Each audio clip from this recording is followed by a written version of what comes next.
Good summer? Yeah, it's great. How about you guys? No complaints. Thank you. Excited to be back though. Yeah. It's 3 and 2, so yeah. Good to be Peace back and to quiet work. in the Be back dorm. to work, Yeah. yeah.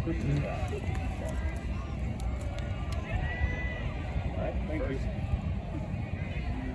You have a lot of your units together. You did lose your leading tackler, though. How was the process of replacing Christian John?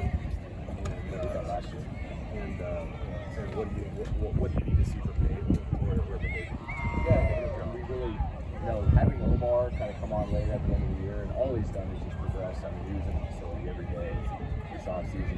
Dave Landon's just a guy. He comes from some similar language in Atlanta, and obviously Jimmy Lake was with him, who's now with us now, so he has a lot of familiarity. So it really feels like, it feels like we got guys that can communicate and kind of get the defense set. But Roseboom's one of my guys.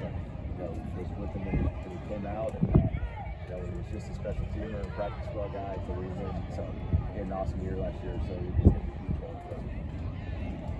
How do you explain the balance that you get a lot of continuity, a lot of different guys, built for it for sure? How do you describe the balance of same but new?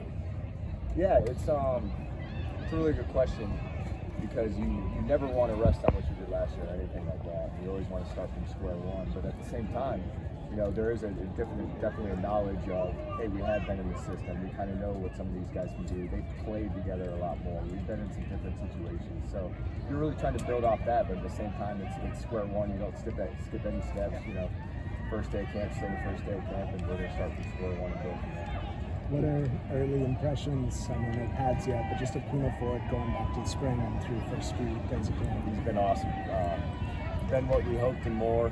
Really like him in the D-line room. He's quiet outside the room, but in there you can tell they got a great rapport, especially with Kobe, Fisk, TD, those guys. And he's been really impressive so far. So excited to see him and pads here.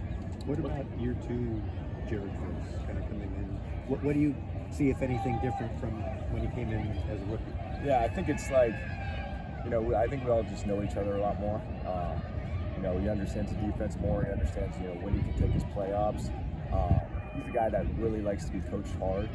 And when your best players like to be coached hard, I think that sets the culture for the whole defense. So he's a guy that, we try to hold accountable for playing within the scheme of the defense and playing hard every single play. And he's a guy that wants to be held accountable to do that. So, it's fun just seeing him kind of take growth and take a step more of a leadership role and more of a vocal role. Mike Hoyt was, kind of the voice in that room last year.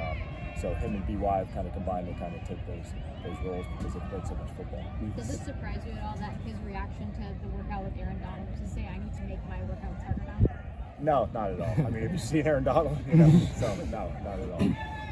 What stands out about the time that Sean gives you and Mike and Chase, just in terms of having that continuity and familiarity with each of those positions on the coaching staff season after season? Yeah, I mean, it's cool to kind of, take the whole off season, and I always think you don't coach in the NFL, you live in the NFL. So like I could be at Sean's house, we could be at work talking about our families, or I could be at Sean's house, we could be talking about defensive scheme. You just never know what's going on. So we've really had a lot of time this off season to kind of clean up a lot of the stuff from last year, kind of clean up some of the language, and he's just an awesome resource. He knows our defense as good as anybody, and he's an awesome resource, whether to have suggestions or kind of bounce stuff off him, or language or different things like that, or hey, this is what the offense is seeing, this is what may hurt offenses. So it's just that nonstop communication that's been fun. I guess what I mean is just what does that trust allow you to do in terms of it allows me to be myself.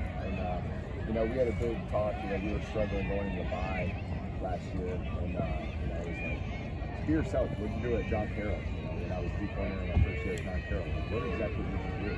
And that kind of resonated with me. And I know he's got my back. He's always believed in me. And that's a big feeling when you feel safety like that as a coach. That you're not walking on eggshells. If you make a call and do this defense and you make a mistake, it allows you to be a lot freer. And we want our players to play like that too. Byron said he could tell that he felt like you had a better grip on just like what ops are available for which pieces of the defense. Like, how did that familiarity with your personnel influence like the way you approach this offseason?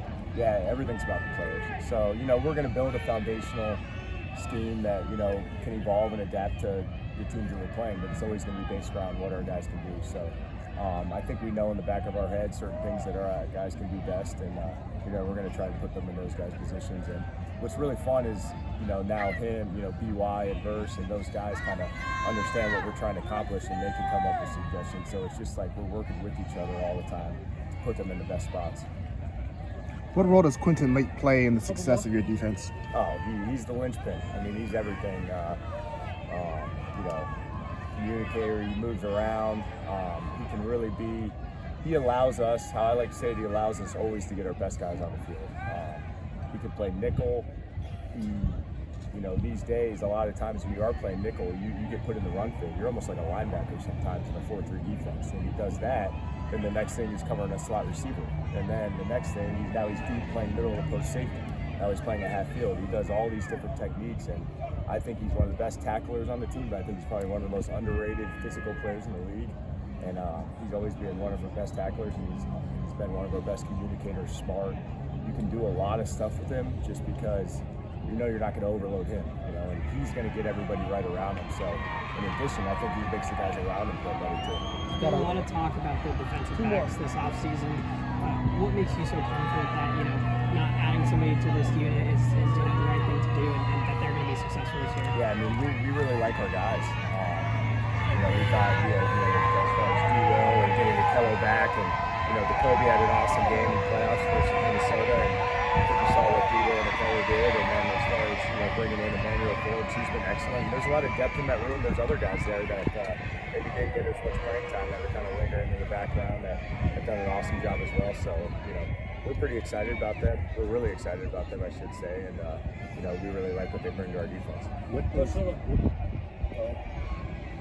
does having Devontae on the other side do for you guys as a defense? Yeah, he's scary. You know, it's nice right now when it, you know, right now you're not really kicking yourself as a coach. You know, when he's isolated on a third down or a critical down. You know, in training camp rules. But yeah, when the lights come on, it's scary. He's definitely something you got to be aware of where he's at every single play.